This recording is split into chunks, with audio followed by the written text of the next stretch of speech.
Okay, so we've been talking about supply and demand. We've made our way through about 5 videos, and we've talked about all aspects of supply and demand: law of supply, law of demand. We talked about shortages, and we talked about what shifts demand, what shifts supply, and the differences between the fact that a change in price will never, ever, ever shift demand or supply. So all that's left now is to talk a little bit about understanding the shifts in terms of the market. Okay, now I'm going to try to break this into 2 segments. And the first segment is this: what happens in understanding the market when there's a shift in either supply or demand. Okay, so I'm going to start out with a market in equilibrium, and you should get very, very, very comfortable being able to draw a market in equilibrium. So a market in equilibrium looks like this. There's some supply and demand. Okay, this is always zero. This is always price. This is always quantity. We know, again, what the equilibrium price comes off the intersection there, equilibrium quantity, and that's what a market in equilibrium looks like. Okay, so if you're ever walking down the street and somebody says, "Hey, buddy, come here, and I'll buy you a beer if you can draw me a picture of a market in equilibrium," that's what you're going to draw them. That is a market in equilibrium. Okay, now let's see what happens to this market when we shift either supply or demand. And recall, I mean, I know if you've watched these videos, you're probably getting tired of watching me. A market is a buyer and a seller, and they have to agree upon price and quantity. But I do that to try to hammer home the importance. So to understand how, let's say, a change in demand is going to affect this market, what we're really looking at is what is it going to do to the price and quantity, because that's what buyers and sellers have to agree upon, right? So let's say there's a pandemic, and everybody's every buyer's expectation is they're not going to be able to get toilet paper, and so all of a sudden, the demand for toilet paper goes through the roof. So how would you represent that here? Which I still don't understand, right? I mean, and here's the other part. With 6 months later, what are all those people doing with all that toilet paper now?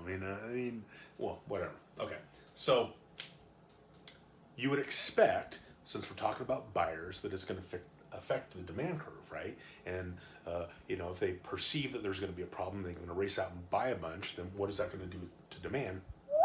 It's going to shift it to the right. It's going to increase demand.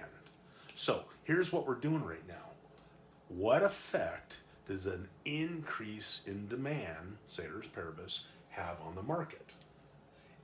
Well, once you increase demand, we have a new equilibrium point, right?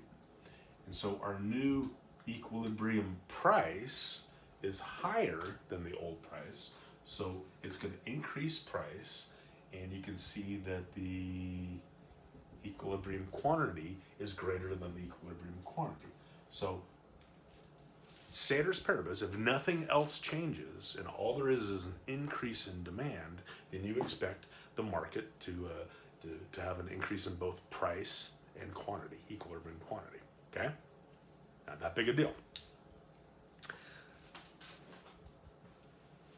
Now, let's see what happens if there's a change in supply. So again, we start out with a market in equilibrium. So there's my demand, there's my supply, there's my equilibrium price, equilibrium quantity, zero, price, quantity, life is good. Okay, so this time, I'll use a different color. I'll use purple or something. Let's say this time, I don't know, tornado destroys, I don't know, wheat fields in the Midwest. So what's going to happen to the supply of wheat? Well, obviously, if tornadoes are destroying wheat fields, then the supply is going to shift to the left and decrease. Okay, so let's see. So what we're answering then is, what effect does a decrease in supply have on a market? So again, we're interested in what happens to price and quantity. And we can see now, ceteris paribus, everything else remains the same. We've just decreased the supply. And so there's been an increase in price and a decrease in the quantity. And that kind of makes sense, right? If a tornado wiped out wheat, then you would expect price to go up, and less wheat, less quantity. So kind of makes sense. Now, I want to point out to you that in both of these situations, we only shifted either price or, supply or demand. So in those cases, when it's either price or, I did it again, in those cases where it's either supply or demand, you're going to get a definite change in the price and quantity. And I say that because look what happens.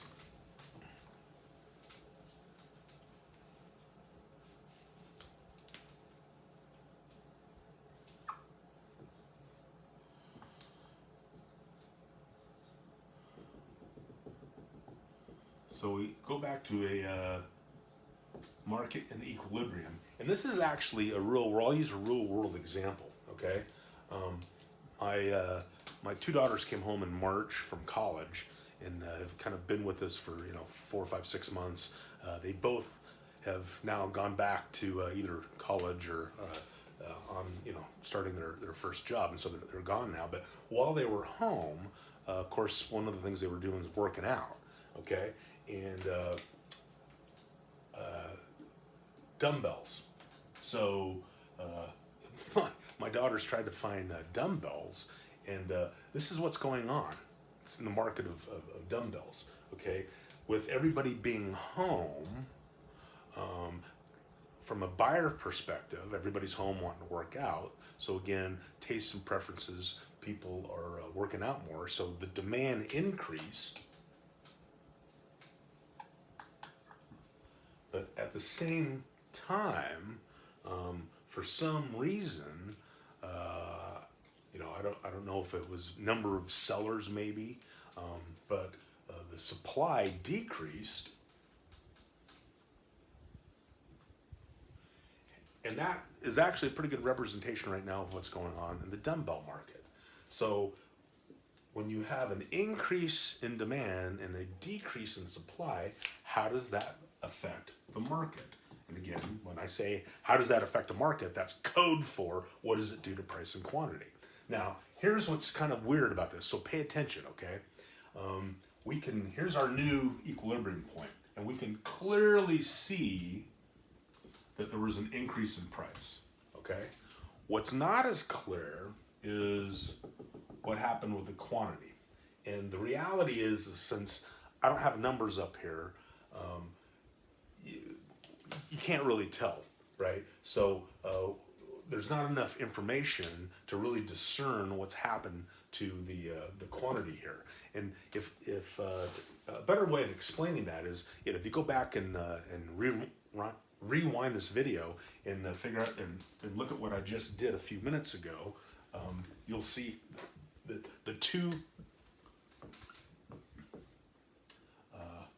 separate dynamics that we're talking about here, right? So the first one was a increase in demand, and so that increase in demand had an increase in price and also an increase in the quantity, right? Equilibrium quantity. And then on the second one, when we decreased the supply, right?